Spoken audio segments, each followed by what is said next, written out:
अस्सलाम वालेकुम, आप देख रहे हैं GTV न्यूज और मैं हूं ज़ारा शफी और मैं हूं मोहम्मद मुसम्मिल हुसैन। हेडलाइंस आप जान चुके, शामिल करेंगे तफसीलात। और सबसे पहले सबसे बड़ी खबर, वजीर आजम इमरान खान का भारतीय सहाफी को करारा जवाब। भारतीय सहाफी ने सवाल किया कि क्या दहशतगर्दी और मुज़ाकरात साथ साथ चल सकते हैं, जिस पर इमरान खान ने जवाब दिया कि हम तो भारत से बेहतर ताल्लुकात चाहते हैं, मगर क्या करें, RSS का नजरिया आड़े आ जाता है। भारत से कब से कह रहे हैं कि मुहज़्ज़ब हमसाया बनकर रहे। वजीर आजम इमरान खान का भारतीय सहाफी को करारा जवाब। भारतीय सहाफी ने सवाल किया कि क्या दहशतगर्दी और मुज़ाकरात साथ साथ चल सकते हैं, जिस पर इमरान खान ने जवाब दिया कि हम तो भारत से बेहतर ताल्लुकात चाहते हैं, मगर क्या करें, RSS का नजरिया आड़े आ जाता है। भारत से कब से कह रहे हैं कि मुहज़्ज़ब हमसाए बन के रहें। इमरान साहब, एक छोटा सा सवाल ले लीजिए, क्या भारत और आतंकवाद दोनों चल सकता है? ये भारत की तरफ से आपसे सीधा सवाल है। भारत से तो हम कह सकते हैं कि हम कितनी देर की इंतज़ार कर रहे हैं कि हम सिविलाइज्ड हमसाए बन के रहें, लेकिन करें क्या, एक RSS की आइडियोलॉजी रास्ते में आ गई है। और इसी पर बात करने के लिए सीनियर एंकर पर्सन रज़िया निगार मुजाहिद बरेलवी साहब से भी हम कोशिश कर रहे हैं कि राबता कर सकें ताकि उनका वर्जन भी इस हवाले से सामने आ सके। फिलहाल आपको बता रहे हैं कि वज़ीर आज़म इमरान खान की जानिब से भारतीय सहाफ़ी को करारा जवाब दे दिया गया है और सीनियर एंकर पर्सन तज़ियाकार मुजाहिद बरेलवी साहब भी हमें ज्वाइन कर चुके हैं। सर, फरमाइएगा, आपको क्या लगता है कि भारत कभी मुहज़्ज़ब हमसाये के तौर पर रह सकता है हमारे साथ, जैसे कि वज़ीर आज़म ने भी आज मेंशन कर दिया है कि हम तो डायलॉग्स के लिए तैयार हैं, लेकिन भारत ही हमेशा तमाशे करता रहता है। हाँ, देखिए, जो साइड में बहरहाल जो भारतीय सहाफी में जो बड़ी तादाद में वहाँ मौजूद थे, इस बात फायदा उठाया प्राइम मिनिस्टर के, और प्राइम मिनिस्टर को भी इस बात का मौका मिला कि वो एक बड़ी कॉन्फ्रेंस में जो इंटरनेशनल जहाँ नजरें हैं वहाँ भारत को आपके मारूफ जमाने में करारा जवाब दिया जाए। और ये कॉन्फ्रेंस खुद कई एतबार से बड़ी अहम है, खासतौर पर अगर आपको अफगानिस्तान के पस मंजर में देखा जाए, क्योंकि जहाँ अशरफ गनी से मुलाकात जो हुई है हमारे प्राइम मिनिस्टर की, आप ये भी देखें गनी गवर्नमेंट बड़ी तेजी से जो है वो भारत से करीब आ रही है, उनके जहाज आ रहे हैं, बल्कि यहाँ तक उनके प्रेसिडेंट कह रहे हैं कि हमें अगर जरूरत पड़ी तो हम भारत की तालिबान के खिलाफ मदद भी अस्करी देंगे। तो इस तरह प्राइम मिनिस्टर ने बैक वक्त कई जो है जो किरदार से जो इस रीजन में जो बड़ा एक मैं जिस कहता हूँ महागराई हो रही है या जो नया डेवलपमेंट हो रहा है, ये सबबंदी हो रही है, तो कई मैसेजेस चले गए हैं प्राइम मिनिस्टर के स्टैंड से। जी मुजाहिद साहब, आपसे हम ये भी जानना चाहेंगे, चूंकि आपने भी नेशनल इंटरनेशनल सतह पर काफ़ी खिदमात दी हैं सहाफ़त के शोबे में, आपसे जानना चाहेंगे क्या सहाफ़ी को इस तरह के सवाल करने चाहिए किसी भी मुल्क के सरबराह से? क्या समझते हैं आप कि क्या सहाफ़ती इख्तियार इस पर कुछ पाबंदियाँ आयद की जा सकती हैं, या क्या आगे का लाएअमल होना चाहिए सहाफ़ती तंजीमों की जानिब से? देखिए, इस तरह इसको ना लें, क्योंकि किसी भी प्रोफेशनल जर्नलिस्ट का, और मुझे भी कई बार मौका मिला है, मैं अमेरिका गया तो मुझे हिलरी क्लिंटन का सामना करना मिला जब वो वजीर खारजा थी और हमने हुआ था। इसी तरह जब भी मुझे तुर्की में, ईरान में और अमेरिका में या ब्रिटेन में जहाँ जहाँ सहाफ़ी को मौका मिलता है, उसकी कोशिश ये होती है कि वो खबर बनाए। अब ये आप देखेंगे कि सवाल किस अंदाज में कह रहे अगर कहीं, लेकिन अगर आप ये कहें कि नहीं कि उसको सवाल करने पे पाबंदी होनी चाहिए, लेकिन आप ये देखिए ना कि उस प्राइम मिनिस्टर के जवाब में कितना बड़ा मैसेज दिया है, तो वो सहाफ़ी का सवाल तो पसमंजर में चला गया, और वो हाथ है किसी भी सहाफ़ी का कि हम भी सवाल करते रहते हैं कि वो फिर सवाल पे आप किसी के पाबंदी लगाते हैं। लेकिन मैंने आपसे कहा ना कि प्राइम मिनिस्टर ने जो जवाब दिया है हमारे, वो जरूर एक इससे लगता है एक मैच्योर स्टेटमेंट का रद्द और पैगाम लिखा है इंडिया के लिए। जी, बहुत शुक्रिया। तज़कियाकार सीनियर सहाफ़ी मुजाहिद बरेलवी साहब हमारे साथ मौजूद थे, आपका बहुत शुक्रिया। अपने तमाम नाज़रीन को बता रहे हैं वज़ीर आज़म इमरान खान ने भारतीय सहाफ़ी को करारा जवाब दे दिया। भारतीय सहाफ़ी ने सवाल किया कि क्या दहशतगर्दी और मुज़ाकरात साथ साथ चल सकते हैं, जिस पर वज़ीर आज़म इमरान खान ने जवाब दिया कि हम तो भारत से बेहतर ताल्लुकात चाहते हैं, मगर क्या करें, RSS का नजरिया आड़े आ जाता है। भारत से कब से कह रहे हैं कि मुहज़्ज़ब हमसाया बनकर रहे। इमरान साहब, एक छोटा सा सवाल ले लीजिए, क्या भारत और आतंकवाद दोनों चल सकता है? ये भारत की तरफ से आपसे सीधा सवाल है। भारत से तो हम कह सकते हैं कि हम कितनी देर की इंतज़ार कर रहे हैं कि हम सिविलाइज्ड हमसाए बन के रहें, लेकिन करें क्या, एक RSS की आइडियोलॉजी रास्ते में आ गई है। वजीर आजम इमरान खान ने भारतीय सहाफ़ी को जवाब देकर क्लीन बोल्ड कर दिया है। बहरहाल खबरों के सिलसिले को आगे बढ़ाते हैं और आपको बताते हैं कि मकबूजा कश्मीर में काबिज भारतीय फोर्सेस की रियासती दहशतगर्दी का सिलसिला मजीद तेज हो गया है। कश्मीरी मीडिया हाउस के मुताबिक श्रीनगर में नाम नेहाद ऑपरेशन के दौरान मजीद 2 कश्मीरी नौजवानों को शहीद कर दिया गया। मकबूजा वादी की गली गली में नाके लगाकर मसलूमन निहत्ते कश्मीरियों पर अरसा हयात तंग किया जा रहा है। 5 अगस्त 2019 से हिटलर मोदी के मुसल्ला अहलकारों ने वादी में निजाम जिंदगी को मफलूज कर रखा है। वजीर आजम इमरान खान ने ताशकंद में दूसरे रोज तकरीब से खिताब करते हुए कहा कि हमारी तरजीह अफगानिस्तान में इस्तेहकाम है। अफगानिस्तान में बेअमनी का असर पाकिस्तान पर भी होता है। पाकिस्तान में दहशतगर्दी के खिलाफ जंग में 70,000 से जायद जानें कुर्बान की गईं। तालिबान को मुज़ाकरात की मेज पर लाने के लिए पाकिस्तान से ज्यादा किसी ने किरदार अदा नहीं किया। Pakistan suffered 70,000 people dead, 70,000 casualties in the last 15 years. The last thing Pakistan wants is more conflict. Our economy is finally recovering from one of the most difficult phases which we've been through. And I repeat, the last thing we want is turbulence in Afghanistan. I can assure you that no country has tried harder to get Taliban on the dialogue table than Pakistan. We have made every effort, short of taking military action against Taliban in Pakistan, we have made every effort to get them on the dialogue table and to have a peaceful settlement there. To blame Pakistan for what is going on in Afghanistan, I feel is extremely unfair. वज़ीर आज़म इमरान खान की अफ़गान सदर अशरफ गनी से Tashkent में मुलाकात हुई है, जिसमें पाकिस्तान और अफ़गानिस्तान के ताल्लुकात पर तबादला ख्याल किया गया। ताशकंद में जारी कॉन्फ्रेंस की साइड लाइन पर दोनों रहनुमाओं के दरमियान मुलाकात हुई थी। ज़राए के मुताबिक अफ़गानिस्तान की मौजूदा सूरत हाल पर भी गौर किया गया। मुलाकात से कबल वफाकी वज़ीर इत्तलात फवाद चौधरी का यह कहना था कि अफ़गानिस्तान में अमन हो तो हम सेंट्रल एशिया से मुंसलिक हो जाते हैं। दुशंबे में वजीर खारजा शाह महमूद कुरैशी से अमरीकी नुमाइंदा खुसूसी ज़ल्म खलीलजाद की मुलाकात हुई है। मुलाकात में अफगानिस्तान की बदलती सूरत हाल पर तबादला ख्याल किया गया। इस मौके पर वजीर खारजा शाह महमूद कुरैशी ने कहा कि हम खित्ते में इक़्तिसादी तरक्की और इस्तेहकाम के लिए अफगानिस्तान में क़याम अमन को नागुज़ीर समझते हैं। पाकिस्तान अफगानिस्तान में क़याम अमन के लिए अपना मुसालिहाना किरदार अदा करता रहेगा। अफगानिस्तान के मुस्तकबिल का फैसला अफगानों ने मिल बैठ कर खुद करना है।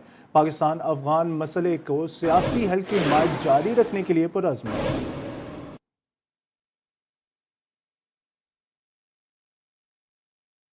मौलिक वायरस एक बार फिर से अपने पंजे गाड़ने लगा है। कराची समेत सिंध भर में कोरोना भिपड़ने लगा। कराची में मस्बत केसेस की शरह 20.3% तक जा पहुंची है। 24 घंटों के दौरान मुल्क भर में कोरोना के सबसे ज्यादा मरने वाले 31 अफराद में से 25 का ताल्लुक सिंध बिलखुसूस कराची से है। सिंध में एक दिन के दौरान 1466 नए केसेस रिपोर्ट हुए, जिनमें से 1116 कराची से सामने आए। कोरोना वायरस की चौथी लहर शहर कायद के लिए क़यामत बन गई।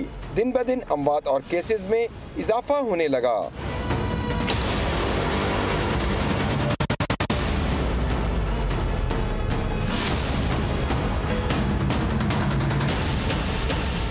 मुल्क भर में कोरोना से मजमूई तौर पर 31 अफराद जा बहक हो गए, जिनमें से 25 अफराद का ताल्लुक सिंध से है। सिंध में अमवात की मजमूई तादाद 5,672 तक जा पहुंची। सिंध में 24 घंटों के दौरान कोरोना के 1,466 नए केसेस रिपोर्ट हुए, जिनमें से 1,116 अफराद का ताल्लुक कराची से है। सूबे भर में इस वक्त 27,000 से जायद कोरोना के मरीज ज़ेरे इलाज हैं। महकमा सेहत के ताज़ा तरीन अदाद-ओ-शुमार के मुताबिक कराची में कोरोना के मस्बत केसेस की शरह 20.3% से भी जायद रिकॉर्ड की गई है।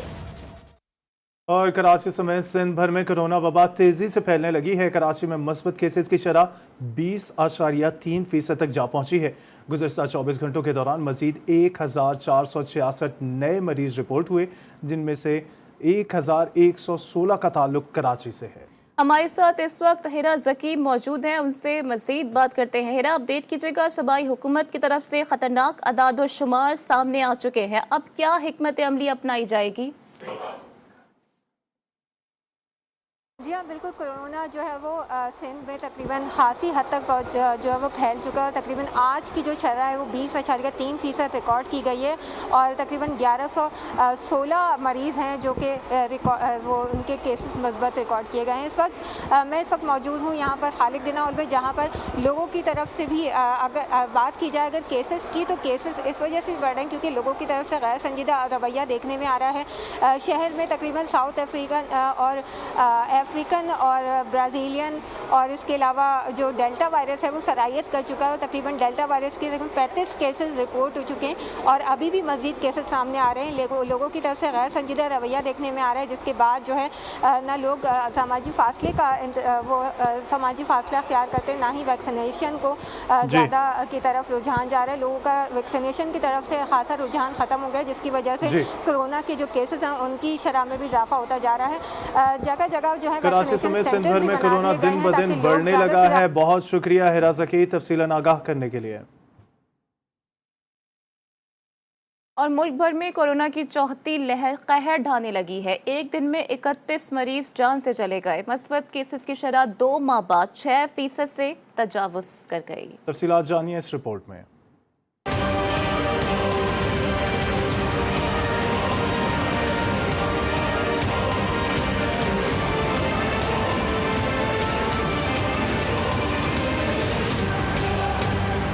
NCOC के मुताबिक 24 घंटों के दौरान मुल्क भर में कोरोना के 37,690 टेस्ट लिए गए। इसमें से 2,327 अफराद में कोरोना वायरस की तस्दीक हुई। वायरस से मजीद 31 अफराद इंतकाल कर गए। सरकारी पोर्टल के मुताबिक गुज़िश्ता 24 घंटों के दौरान मुल्क में कोरोना के मुस्बत केसेस की शरह 6.17% रही और ये शरह गुज़िश्ता तकरीबन 2 माह के दौरान सबसे ज्यादा है। इससे कबल 22 मई को मुल्क में कोरोना के मुस्बत केसेस की शरह 6.43% रिकॉर्ड की गई थी। NCOC के आदाद व शुमार के मुताबिक मुल्क भर में कोरोना से अमवात की तादाद 22,720 हो चुकी है, जबकि मुतासर अफराद की तादाद 9,83,719 तक पहुँच चुकी है। अच्छी बात यह है कि 24 घंटों के दौरान 956 अफराद कोरोना से सेहतयाब भी हुए हैं। कोरोना की भारतीय किस्म काफ़ी तेज़ी से फैल रही है। पाकिस्तान में वबा के फैलने के खदशात बढ़ रहे हैं। वफाकी वज़ीर असद उमर ने खबरदार कर दिया। मुआवन ख़ुसूसी बराए सेहत डॉक्टर फैसल सुल्तान के साथ मीडिया ब्रीफिंग में कहा, वैक्सीनेशन ना कराने वालों को सयाहती मुकामात पर दुश्वारी हो सकती है। असद उमर ने ईद उल अज़हा की तातीलात के दौरान एहतियात करते हुए शहरियों से घरों पर रहने की अपील कर दी। जो वेरिएंट है ये बड़ी तेज़ी से फैलता है। पाकिस्तान के अंदर हमें अभी असरात नज़र आने शुरू हो गए हैं, लेकिन इससे निकलने का हल क्या है? सबसे फौरी तौर पर हिफाजती तदाबीर को अपनाएं। SOPs जो हैं, जो हुकूमत की तरफ से जारी की जा रही हैं, NCOC की तरफ से जारी की जा रही हैं, उन पर ज़्यादा से ज़्यादा अमल दरामद करें और ख़ास तौर पे ये जो आगे ईद की छुट्टियां आ रही हैं इसके अंदर एहतियात करने की बेतहाशा ज़रूरत है। और ख़ुसूसी तौर पर वो लोग जिन्होंने वैक्सीन नहीं लगवाई हुई और वो चाह रहे हैं कि कई तफरीही मुकामात में जाएँ शुमाल में, तो ऐसा ना हो कि आपकी तफरीह जो है वो लोगों की सेहत की ख़राबी और खुदा न खास्ता मौत का सबब बन जाए। इसलिए अगर आपके पास अगर आप वैक्सीनेशन नहीं हुई भी आपकी, तो बराए मेहरबानी इस ईद की छुट्टियों के अंदर आप ये तफरीह मुकामात की तरफ मत जाएं। और अगर आप जाएंगे तो हिदायत हैं सारे अमले को कि फिर आपको रोका जाएगा, आप वैसे ही एक जहमत से गुजरेंगे। और कराची में कोरोना के मस्बत केसेस की शरह 20% तक पहुंच गई है। मजमूई तौर पर 5 से 6% मस्बत केसेस की शरह बढ़ी। यौमिया तकरीबन 6% की शरह से 2,500 केसेस रिपोर्ट हो रहे हैं। मुआविन ख़ुसूसी डॉक्टर फैसल सुल्तान ने मुल्क में कोरोना के बढ़ने हुए केसेस पर गहरी तशवीश का इजहार कर दिया है। डॉक्टर फैसल सुल्तान वफाकी वज़ीर असद उमर के साथ मीडिया ब्रीफिंग के दौरान आवाम से कोरोना SOPs पर सख्ती से अमल दरामद करने की अपील करते हुए नजर आए। तकरीबन 2,500 के करीब नए केसेस सामने आ रहे हैं गुज़िश्ता 2-3 दिन से। और उसके अलावा जो पॉजिटिविटी की शरह है, जो हम हमेशा देखते हैं, जिससे हमें अंदाज़ा होता है कि बीमारी का फैलाव किस हद तक जा रहा है, वो भी तकरीबन 5 से 6% कौमी एवरेज, नेशनल एवरेज हो चुकी है औसतन। और अगर कुछ शहरों के बारे में आपको बताऊं, मुजफ्फराबाद में 21%, गिलगित में 22% और कराची में 20% ये पहुँच चुकी है। और ज़रा हमने तो वैक्सीन लगवा ली है, लेकिन जिन लोगों ने अभी तक वैक्सीन नहीं लगवाई है वो जल्दी से वैक्सीन लगवा लें, क्योंकि अगर वैक्सीन लगी होगी तो ही आप प्यारों की खुशियां बांट सकेंगे। अगर वैक्सीन नहीं लगवाई तो शादी हॉल्स, बैंक्वेट्स में एंट्री नहीं हो सकेगी। शादी हॉल्स एसोसिएशन ने हंगामी इजलास के बाद ऐलान कर दिया है। और कराची में आज भी बादल जमकर बरसेंगे। महकमा मौसमियात के मुताबिक हवा का कम दबाव ताहाल शहर में मौजूद है, जो बारिश का सबब बन रहा है। बारिश का सिस्टम एन जुनूब मशरकी सिंध के ऊपर मौजूद है, जिसकी वजह से आज भी कराची और गिरदोनवा में गरज चमक के साथ बारिश का इम्कान है। महकमा मौसमियात के मुताबिक बारिश का सिलसिला रात गए तक वक्फे वक्फे से जारी रहेगा। कराची में 17 जुलाई की शाम से समंदरी हवाएं बहाल होने के बाद गर्मी की शिद्दत में कमी आ जाएगी। उसकी वजह ये है कि जो लो प्रेशर एरिया यहाँ पर 2 दिन से बारिश का बाइस बन रहा है, वो कराची के पहले तो साउथ ईस्ट में मौजूद था, आज तो थोड़ा सा और हमारे एरिया के ऊपर है, समझ लें साउथ ईस्ट सिंध पे मौजूद है इस वक्त। और उसकी जो एक्सटेंशन है वो ज़ाहिर है पूरे नीचे समंदर तक जा रही है, फिर इंडियन राजस्थान वगैरह के एरिया तक जा रही है। तो आज भी आफ्टरनून के बाद इम्कान है कि वही सीडी सेल्स बनेंगे, थंडर सेल्स, और गरज चमक के साथ बारिश होगी आज भी। और ये सिलसिला रात गए तक फिर वक्फे वक्फे से जारी रहेगा। महकमा मौसमियात ने कराची में आज भी गरज चमक के साथ बारिश की पेशेनगोई की है। इस वक्त शहर शदीद गर्मी की लपेट में है, समुद्री हवाएं बंद हैं। तफसीलन बात करेंगे। रिजवान आहत खान हमारे नुमाइंदे हमारे साथ मौजूद है। रिजवान, आपसे जानना चाहेंगे, महकमा मौसमियात तो कराची में बारिश की पेशेनगोई कर रहा है और वो भी गरज चमक के साथ। शहर का इस वक्त मौसम कैसा है, तफसीलन आगाह कीजिए। जी बिल्कुल, देखिए महकमा मौसमियात की जानिब से बताया जा रहा है कि आज जो है वो कल की तरह आज भी गरज चमक के साथ बारिश का इम्कान है, क्योंकि बताया जा रहा है कि जो हवा का दबाव है वो बहुत ज़्यादा कम है, जिसके बाइस हब्स का समय है और हब्स होता है तो बारिश होती है। महकमा मौसमियात का यही कहना है कि आज से बारिश का आगाज़ होगा और वक्फे वक्फे से रात भर ये बारिश का सिलसिला जो है ये जारी रह सकता है। 17 तारीख को समंदरी हवाएं चलने का इम्कान बताया जा रहा है और 18 तारीख से शहर कायद का जो मौसम है वो नॉर्मल हो जाएगा, रूटीन के मुताबिक हो जाएगा। लेकिन अभी आज बताया जा रहा है कि बारिश के इम्कान है और गरज चमक के साथ सिंध के दीगर शहरों की तरह शहर कायद में भी बारिश जो है वो हो सकती है और ये बारिश कई घंटे तक जारी रहेगी। वक्फे वक्फे से बारिश का सिलसिला जारी रहेगा और ये कल तक इस बारिश का होने का इम्कान जो है वो बताया जा रहा है कि बारिश जो आज सिलसिला शुरू होगा वो कल तक ये बारिश वक्फे वक्फे से जारी रहेगी। अभी कराची के अंदर हब्स का समय है, हवा का दबाव बहुत ज्यादा कम है, हवाएं नहीं चल रही हैं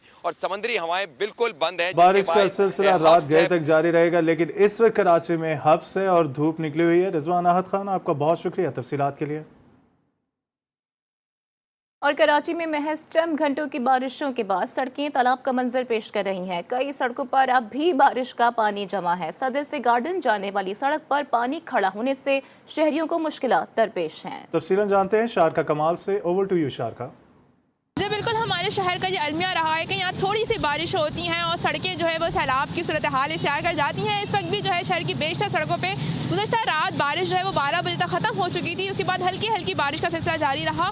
मूसलाधार बारिशें जो हो रही थी, जो गरज चमक के साथ हो रही थी, वो ख़त्म हो गई, लेकिन उसके बावजूद जो है अब तक 12 घंटों से ज़्यादा हो चुका है। सड़क से पानी अब तक नहीं निकाला जा सका। शहर की बेशतर सड़कों पर अब भी गुज़श्ता रात होने वाली बारिश का पानी मौजूद है।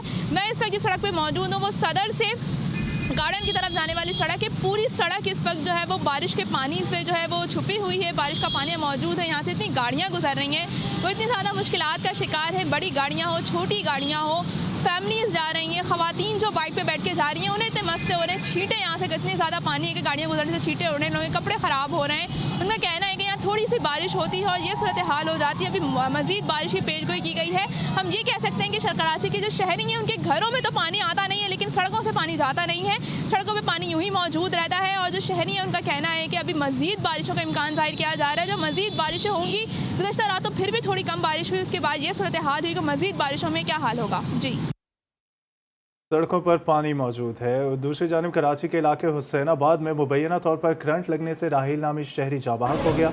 पुलिस ने राहिल की हलाकत को हादसा करार दे दिया है। तफसीलात देखिए इस रिपोर्ट में।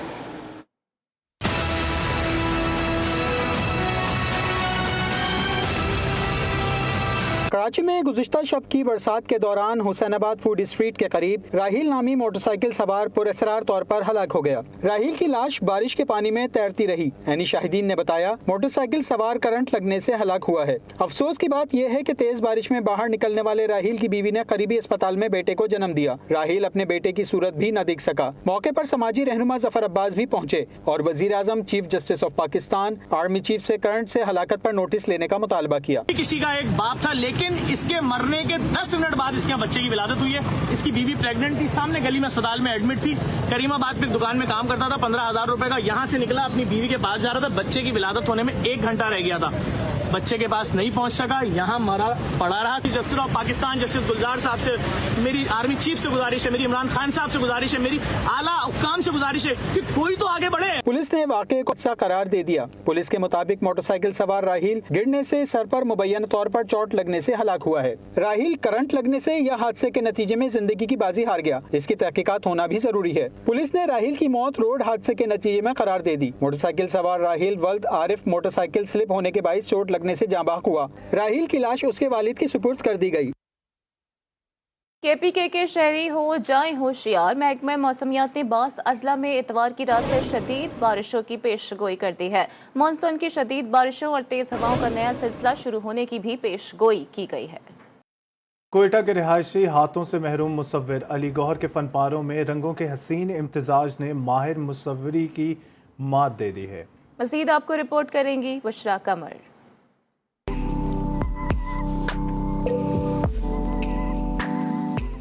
16 साल अली गौहर के बचपन में पतंग उड़ाते हुए करंट लगने से दोनों हाथ नाकारा हो गए, लेकिन अली गौहर ने जिंदगी को बेरंग नहीं होने दिया। पाँव की उंगलियों में पेंसिल और ब्रश पकड़कर कैनवस पर फनपारे बना दिए। डिसेबिलिटी या खुद कोई भी मुश्किलात इंसान की मंजिल से नहीं रोकता अगर वो पैशनेट हो। अली गौहर का कहना है कि रंग और ब्रश इसकी जिंदगी हैं और इसके हुनर ने इसकी जिंदगी को नए मायने दे दिए। जब तक दुनिया में इंसान है तो मुश्किलात के साथ ही जीता है, बट हिम्मत मैंने कभी नहीं हारा। मेरा विल पावर था, एक विल पावर, और इंशाल्लाह ये रहेगा।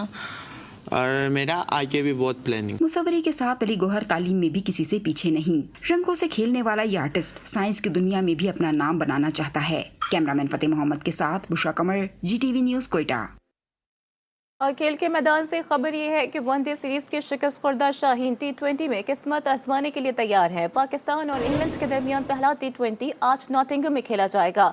3 मैचेस की सीरीज का पहला मुकाबला पाकिस्तानी वक्त के मुताबिक रात 10:30 बजे शुरू होगा। वनडे सीरीज में शिरकत न करने वाले इंग्लिश खिलाड़ियों की T20 सीरीज में वापसी होगी। इंग्लिश टीम की कमान आयन मॉर्गन संभालेंगे, जबकि ग्रीन शर्ट्स की क़यादत बाबर आजम करेंगे। न्यूज़ बुलेटिन से फिलहाल इतना ही। कुछ देर में लौटेंगे इलाकाई खबरों के साथ। देखते रहिए GTV।